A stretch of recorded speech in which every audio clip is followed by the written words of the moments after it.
Eu sou o professor Paulo Romeiro, do Centro de Educação, Filosofia e Teologia da Universidade Presbiteriana Mackenzie. E este é o programa Redescobrindo a Reforma, produzido pela TV Mackenzie para comemorar o aniversário de 500 anos da Reforma Protestante. Foi em 31 de outubro de 1517 que Martinho Lutero, segundo muitos historiadores, pregou suas 95 teses na porta da igreja de Wittenberg, na Alemanha. Com isso, Lutero conclamava a todos para uma volta à centralidade da palavra de Deus na pregação e também na prática da vida cristã. Mas a reforma não influenciou apenas as questões religiosas. Ela teve implicações também econômicas, políticas e sociais, contribuindo grandemente para a educação e as artes ao mesmo tempo. E hoje, para tratar ainda de aspectos tão importantes da reforma protestante, nós temos aqui conosco a nossa convidada, a professora doutora Lídice Meyer, que é professora do programa de pós-graduação em Ciências da Religião da Universidade Presbiteriana Mackenzie. Professora Lídice, é um prazer muito grande recebê-la no programa, contar aqui com uma voz feminina e também com a sua habilidade de pesquisadora. Muito obrigada, doutor Paulo. Para mim que é uma grande honra estar aqui, poder falar um pouquinho da minha experiência, não só com a Igreja Luterana, mas também com a Igreja Presbiteriana. Então, professor, gostaria de começar fazendo uma pergunta que eu também estou curioso para saber a resposta. Por que o seu interesse em pesquisar e estudar sobre o protestantismo rural? Esse é um interesse muito particular, realmente, né? Primeiro que eu sou um pouco oriunda de mundo rural também. Eu sou descendente desse mundo rural, apesar de ter nascido na cidade do Rio de Janeiro. E eu acho que uma coisa muito importante que poucos sabem é que a primeira igreja luterana em solo brasileiro, ela ocorre no mundo rural. Ela vai acontecer em Nova Friburgo, no Rio de Janeiro, estado do Rio de Janeiro. Essa igreja é fundada em 1857, num local onde, naquele momento, ainda era um momento de vida rural, de agricultores. Pois é, professor, eu também nasci na zona rural, no sul de Minas. E eu me lembro, por exemplo, não apenas na minha infância e adolescência, mas até em toda a história do Brasil, desde o início, houve uma predominância muito acentuada do catolicismo romano. E uma pergunta, acho que cabe aqui também como é que a mensagem, né, do protestantismo ou da reforma protestante, como é que ela foi recebida no meio rural? Ok. Eu vou só pedir licença para voltar um pouquinho além, antes de tudo isso, antes de começar essa mensagem no mundo rural. Como eu estava comentando, a primeira igreja protestante no Brasil, igreja formada mesmo, luterana, ocorre em Nova Friburgo, no mundo rural, no interior do Rio de Janeiro. Mas como é que acontece isso? Ainda não é uma igreja de missão. É uma igreja para os imigrantes que já existiam em Nova Friburgo. Poucos sabem também que os primeiros imigrantes que vêm luteranos ao Brasil chegam em 1819, já são 300. Só que não tem um pastor com eles. Só em 1824 que chega um outro grupo que já estava também em Niterói, que vem ajudar esse grupo que já estava em Nova Friburgo. E esse grupo, então, de alemães, que traz consigo um pastor, que é o Frederick Oswald Sawyer Brown, que vem a ser meu tataravô. Que interessante, professor. Daí que vem todo esse interesse também, né? Após Sawyer Brown, então ter um outro pastor que dá prosseguimento ao seu trabalho, é o John Gaspar Meyer. E uma coisa muito interessante também, que nessa igreja em Nova Friburgo vai acontecer uma inter-relação entre protestantes e luteranos. Desculpa, entre presbiterianos e luteranos. Sim. Como assim? O primeiro pastor presbiteriano a chegar em Nova Friburgo foi o John Kyle.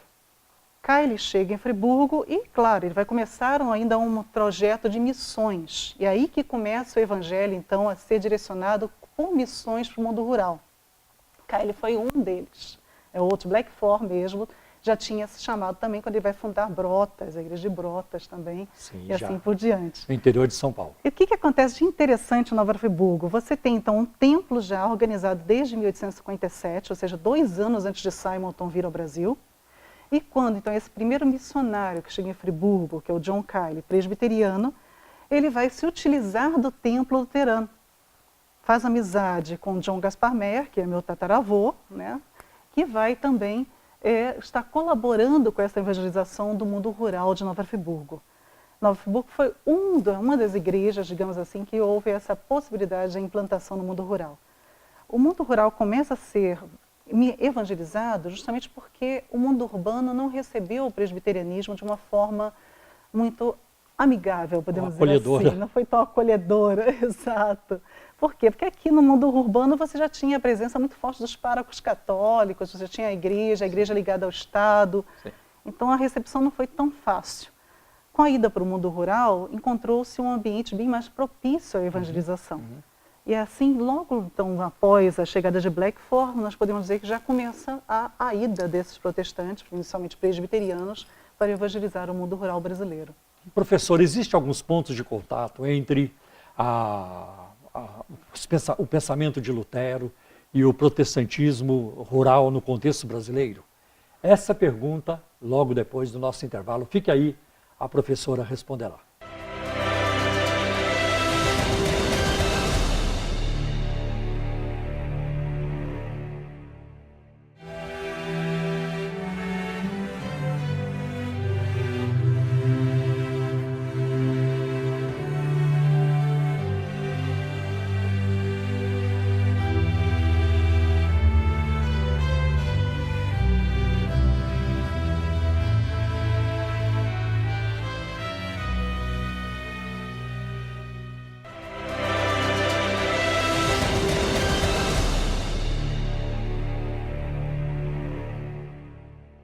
Estamos de volta no programa Redescobrindo a Reforma, hoje entrevistando a professora doutora Lídice Meyer, do Programa de Pós-Graduação em Ciências da Religião da Universidade Presbiteriana Mackenzie. Professora, no bloco anterior ficou uma pergunta aí para ser respondida, e eu vou aqui repeti-la, talvez não com as mesmas palavras, mas qual é o ponto de contato que existe entre a teologia de Lutero e o protestantismo rural no contexto brasileiro? Perfeito. Então, Paulo, quando a gente começa a entender esse protestantismo rural e perceber que realmente ele só se forma em locais onde não há necessidade de uma teodiceia de contraste com a Igreja Católica, com a teologia católica, nós observamos que é muito mais possível criar uma teologia que se aproxima mais da Igreja Luterana do que da Igreja Calvinista. Por quê? Porque a Igreja Calvinista ela é criada também dessa forma, de uma forma de contraste com a Igreja Católica. E foi assim que os missionários chegaram no Brasil. Os missionários chegam no Brasil, são mal recebidos pela Igreja Católica. Sim. E aí pior ainda, né? Você cria mais ainda esse contraste.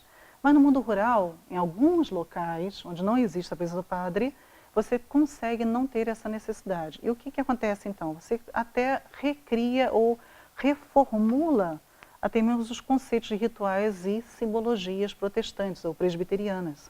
Por exemplo, o batismo, a Santa Ceia, a profissão de fé. São situações onde você tem uma nova roupagem colocada. Por isso houve uma facilidade maior. Sim, há toda uma relação. Por exemplo, vamos começar, por exemplo, pelo batismo. O batismo normalmente é visto de forma diferente na igreja luterana como na igreja calvinista. Na igreja luterana, o batismo, a água do batismo, ela não tem poder, a não ser que ela se relacione com a palavra de Deus. Essa é a ideia de Lutero. E aí ela deixa de ser água. Ela passa a ser uma água com potencialidade revivificadora, regeneradora. Okay? Então ela está muito mais próxima realmente da ideal católico do que do protestantismo presbiteriano, que é a ideia de símbolo apenas. Ela não é símbolo, é também sinal. Então, o que acontece no mundo rural? No mundo rural, a água também é um elemento extremamente importante, porque é ele que vivifica os campos da agricultura do qual eles dependem. Exatamente. Eles que vão também fortalecer o gado, ele que vai dar o peixe para o consumo diário. Então, a água, ela já é um símbolo de vida. Quando ela é trazida para o contexto de batismo, ela recebe, então, um significado redobrado. Então, ela é realmente uma água especial. Ela acaba se apropriando de toda essa simbologia, juntamente com a palavra de Deus, e ela se torna uma questão de revivificação, de nova vida realmente. E o símbolo da água nas Escrituras, né, do começo ao fim, é muito forte também. Riquíssimo, né? Aparece com muita ênfase. Em todas as culturas. Do começo, do princípio ao fim das páginas da Bíblia, né? Outra questão interessante ligada ao batismo é que existe a presença de padrinhos. Que interessante. Que é outra questão também, que para Lutero era imprescindível. Para Lutero você levava a criança, os pais deveriam trazer a criança para apresentar, mas os padrinhos deveriam assumir o compromisso de ajudar na criação dessa criança para que ele crescesse nos caminhos de Deus. E dentro da educação, bem esse plano educacional de Lutero. Dentro da igreja também, do mundo rural, existe a figura do padrinho. Isso é uma herança do compadresco do catolicismo. Certo. Onde você tem essa relação vicinal dos vizinhos, onde um colabora com o outro e todos, na verdade, são grandes irmãos. O que é causado também pela endogamia, né, de lugar. Todos casam entre si também, né? Primo com primo, primo com tio. E assim, com isso, acaba você criando também um parentesco, não só de crença, de fé, por serem todos protestantes, mas de sangue, de carne. Interessante. Então, o padrinho acaba acontecendo também. Interessante o papel da religião para unir, para influenciar os laços familiares. São muito interessantes. É muito importante. E, professor, um outro assunto que eu creio que é muito importante também, em se falando de protestantismo rural. Qual foi o espaço da música? Porque nós sabemos que Lutero, ele era um homem muito voltado para a música, ele tinha muito talento para a música, né? E ele mesmo compôs músicas, né? É aí um hino muito famoso que ele colocou uma letra, que é o Castelo Forte, né? Que é o grito, o brado de guerra, não vou dizer brado de guerra, mas um brado da reforma protestante. Como é que é essa inserção da música no meio rural, né? No protestantismo rural? Muito forte, né? É interessante quando a gente lembra que alguém escreveu, inclusive, que os hinos de Lutero converteram mais pessoas do que as prédicas e os livros dele. Olha que interessante. Para Lutero, a música realmente é tão importante que ele mesmo compôs vários dos hinos. E quando observamos o inário composto por Lutero, observamos uma característica muito interessante. A grande maioria dos hinos, ou seja, a maior quando se separa-se por temática, os hinos que têm a temática que contém mais hinos, podemos chamar assim, é a temática sobre a vida futura, sobre a pátria celestial. E é exatamente esta temática que tem a sua preferência dentro do mundo rural brasileiro também. O mundo rural brasileiro herda também desse catolicismo de raiz um sentimento muito messiânico, nessa espera do retorno de Cristo e também do milenarismo. E com isso, esses hinos que tratam da volta de Cristo, esses hinos que tratam da vida no céu, do caminho para o céu, da peregrinação na terra, são os hinos que são muito mais amados por esse mundo rural. São hinos que até hoje são os mais queridos. E nisso também vemos um ponto de contato grande aí com a teologia de Lutero. Professora Lides, como é a cosmovisão do cristão de protestantismo rural? Essa pergunta a professora responderá no próximo bloco.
Estamos de volta no programa Redescobrindo a Reforma e repetindo a pergunta aqui para a professora Lidice, qual é a cosmovisão do cristão no protestantismo rural? Certo. Como é que ele se comporta? O protestantismo rural, ele recebe, então, toda essa cosmovisão de um catolicismo de raiz, que seria esse catolicismo difuso que existe no nosso colono, que não tinha ainda a presença do padre, mas já tinha uma religiosidade que vem com ele, desde que ele vem da terra lá de Portugal e dos outros lugares. E o que acontece? Ele é reorganizado dentro das ideias do protestantismo, né? Ele é todo reformulado. Então você vai manter muito dessa cosmovisão, desse catolicismo de raiz. Uma delas é justamente essa questão de que a natureza não é decaída. A natureza, ela é obra de Deus, e é interessante que Lutero também considera assim, e ela é instrumento de Deus para o homem também. Deus age através da natureza. O cristão do mundo rural, esse protestante, no caso presbiterianos principalmente, mas também metodistas, algumas outras igrejas que também chegaram Sim. nesse mundo rural, você observa isso, ele consegue desde pequeno, por exemplo, aprender a ler nos sinais da natureza o que Deus tem a dizer para ele. Então, os sinais no sol, na lua, Sim. o canto de alguns pássaros, o fato do céu estar mais anuviado ou não, isso tudo, na visão do cristão, são sinais de Deus. É Deus falando ao agricultor, Deus dizendo se vai chover, se não vai chover, É verdade. que planta que ele pode plantar. As fases da lua. As fases da são lua é uma importantes. coisa muito importante. E porque esse cristão, ele redefine, como sendo, se a lua foi criada por Deus, Deus fez ela com essas fases para que a gente soubesse. Então tem plantas que só podem ser plantadas na lua minguante, tem plantas que são para ser colhidas na lua minguante. Valer-se da E lua assim sem por diante. idolatrá-la. Sem idolatrá-la. Não é um panteísmo, como alguns pensam, não. É apenas ver na natureza realmente a presença de Deus. Né? A Mas natureza não é proclamando a existência de Deus. Não é essa um tipo de sabedoria, né? É um tipo de acredito que sabedoria sim. do interior, né? Bucólica, que vai, né? Que acontece ali. Acho muito Que a interessante. gente perdeu no mundo da cidade, né? O mundo urbano perdeu muito desse contato com a natureza. Então essa coisa de proteger a natureza, porque ela é criação de Deus. E de se perceber também como criatura, como a si mesmo. Eu sou ser humano, eu também sou criação de Deus. E criação, se a gente for pensar nesse mundo rural, é a mesma palavra que é usada para o gado. É a mesma palavra que é usada para o porco, para o cachorro, para a galinha. Então, da mesma forma que o cachorro, o porco, a galinha, o gado é criação que o homem tem que cuidar, o homem é criação de Deus e o Deus cuida desse homem. Eu me lembro na minha Isso infância. É fantástico. Eles, até pelo o sol, eles sabiam mais ou menos que hora, né? Quantas horas de são. relógio, de jeito nenhum, sabe-se direitinho. Ou então, pelo formato das nuvens, eles sabiam quando ia chover muito, ou ia chover pouco, ou não iria chover. Aquela nuvem não vai se transformar em chuva. Eu cresci no meio disso, achei muito interessante isso. E esse conhecimento ainda existe. Exatamente. Ainda existe, isso que é fantástico. Então, eles preservam esse conhecimento até hoje. E enquanto existir o mundo rural no Brasil, eu acredito que isso ainda vai existir. E como é que as igrejas do protestantismo rural, como é que elas preservam toda essa herança, essa riqueza, esse legado da reforma protestante? Bom, existem características que são imprescindíveis para que algo assim seja preservado sem alterações. Uma das características é o fato de ser uma sociedade muito fechada, ou seja, há os casamentos chamados endogâmicos, casa-se com os próprios parentes, com aqueles que estão ali. Pessoas do grupo. Então, com isso, não existem casamentos com pessoas de fora do grupo, ou seja, não vão existir casamentos com pessoas que não pertencem àquela crença ou àquela igreja. Essa é a primeira questão. Ou àquela cultura. Então, isso se mantém. Outra questão também é que existe uma preservação da história do bairro rural, juntamente com a história da igreja. Sim. As duas coisas se confundem. Se misturam. A história da igreja, a história do grupo religioso, acaba sendo a história da formação também daquele bairro rural, daquela cidade. Então é comum, por exemplo, no aniversário da igreja, haver o histórico da formação. Então conta-se todo ano aquele histórico. Isso faz com que as crianças cresçam com essa noção de identidade. Eu pertenço a isso, eu faço parte dessa história. É uma igreja que tem memória. Tem memória e preserva a memória. Preserva a memória. A doutrina é uma coisa que é muito estimulada. Todos sabem ler e escrever, porque afinal de contas a escola existe ao lado da igreja, sempre esse ideal de Lutero. Criou-se a igreja, cria-se a escola. Né? Calvino mantém esse ideal e isso acaba chegando no nosso mundo rural também.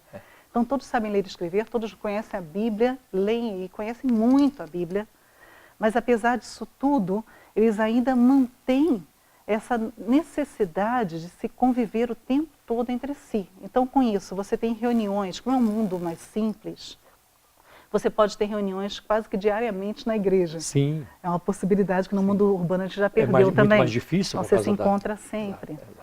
Você tem a figura da escola dominical, que é onde você preserva a doutrina. Que esse é um ponto relevante. No mundo urbano isso está se perdendo também. Lá não, lá é um local, o dominical é uma coisa forte. E a identidade é tão forte, a ponto que aqueles que saem desse mundo rural e vêm trabalhar na cidade, ou vêm estudar na cidade, acabam se mudando, no dia do aniversário da igreja, eles obrigatoriamente retornam. É muito interessante que em todas essas igrejas que eu já visitei, o dia do aniversário acaba acontecendo diversos cultos seguidos, porque a igreja não comporta tantas pessoas. Isso mostra a identidade, né, nessa necessidade de você estar presente ainda, apesar de estar morando longe. E é valorizar as raízes. Com isso, claro, a doutrina se preserva e toda essa história da reforma, toda essa história de ter conseguido chegar, a reforma ter chegado ao Brasil e ter conseguido chegar no mundo rural e ter construído aquela igreja, se preserva. Então, professora Lides, nós podemos dizer, o que você acha? Que o protestantismo rural será sempre um protestantismo reformado? Eu acredito que sim, exatamente por tudo isso que a gente acabou de conversar. Sim, as influências são muito pequenas, são raríssimas as influências de outros tipos de crenças, por exemplo, como pentecostais ou neopentecostais. Isso acontece muito no mundo urbano, próximo ao mundo rural. Mas no mundo rural, onde existe esse protestantismo rural, eu digo nesses locais onde existe protestantismo rural, ou seja, onde você tem uma igreja protestante que se instaurou antes de existir catolicismo e que acaba se transformando na igreja única naquele local. Você não tem a entrada de igrejas pentecostais. Então há uma resistência maior às inovações. Uma resistência muito grande. Okay. Nesses bairros rurais, onde já existia a igreja católica, onde a igreja protestante, no caso presbiteriano, ou qualquer outro que chegou, metodista, e formou uma outra igreja, você observa a entrada também de pentecostais. E aí você já pode ter um pouco mais de influência. Mas onde existe protestantismo rural de verdade mesmo, onde existe uma única igreja protestante, formando aquele bairro, no centro do bairro, com templo central, não só central fisicamente, como psicologicamente, socialmente e tudo mais, esse tipo de protestantismo, dificilmente ele vai sofrer transformação. Bem, professora, diante de tudo isso, dessa riqueza, cultura, dessa bagagem que é conservada, memória, raízes, como é que essa igreja de protestantismo rural prepara os seus obreiros, seus pastores? Certo. Eu vou responder essa pergunta puxando um pouco para Lutero novamente, viu? Pensando no Lutero, no tripé que você já acabou de mencionar tempos atrás, né, no tripé de Lutero, do Sola Scriptura, Sola Gratia e Sola Fide, o que a gente pode ver? Essa igreja no mundo rural também tem um tripé. Tripé que seria educação, missão e ética. Educação faz a Sola Scriptura, ou seja, cuidar das crianças, fazê-las aprender para estudar a Escritura. É uma igreja extremamente missionária. Muitos missionários saem dessa igreja. Eu posso lembrar, inclusive, que o primeiro seminário presbiteriano foi fundado também com alunos vindos de uma igreja rural, que é a Igreja Nova Friburgo, da qual eu acabei de falar. Um dos primeiros alunos, inclusive, era meu bisavô, Alberto Meyer. Resultado, você tem ali o preparo de missões e o preparo para pastorado muito forte nessas igrejas também. Né? Incentivo a missões. Assim como nasceu de uma missão, eles incentivam também os jovens a se prepararem para ser missionários. E, por fim, a ética, que é o quê? O preparo dessas pessoas para viver sola gratia o tempo todo. Então, sola fide na missão e sola gratia. Ou seja, eu preciso ter esse preparo ético de uma vida diferenciada. Sim. Então, todo mundo rural, o cristão do mundo rural, ele se diferencia dos bairros paralelos, dos bairros circunvizinhos, justamente pela sua ética, pela sua diferença de comportamento. Estilo de vida. Do estilo de vida. E isso acaba também levando ao preparo também desses jovens dessas igrejas, a vontade de se dedicar mais ao ministério pastoral. Por isso, muitos acabam também indo para seminários, se preparando para a missão. Muito obrigado, professora Lidice. Assuntos importantes e que são e geralmente não são tratados. Foram trazidos aqui hoje por você e que muito enriqueceu ao programa Redescobrindo a Reforma. Muito obrigado, até a próxima vez. Muito obrigado a todos vocês, agradecemos pela audiência e até o próximo programa Redescobrindo a Reforma.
Coleção Fundamentos Cristãos. Obras acadêmicas com visão cristã de mundo.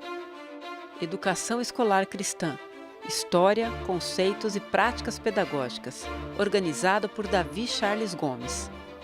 Da abordagem histórica da educação cristã às questões filosóficas da prática educacional, livro destinado a educadores de instituições de ensino que buscam a excelência na educação aliada à cosmovisão cristã reformada.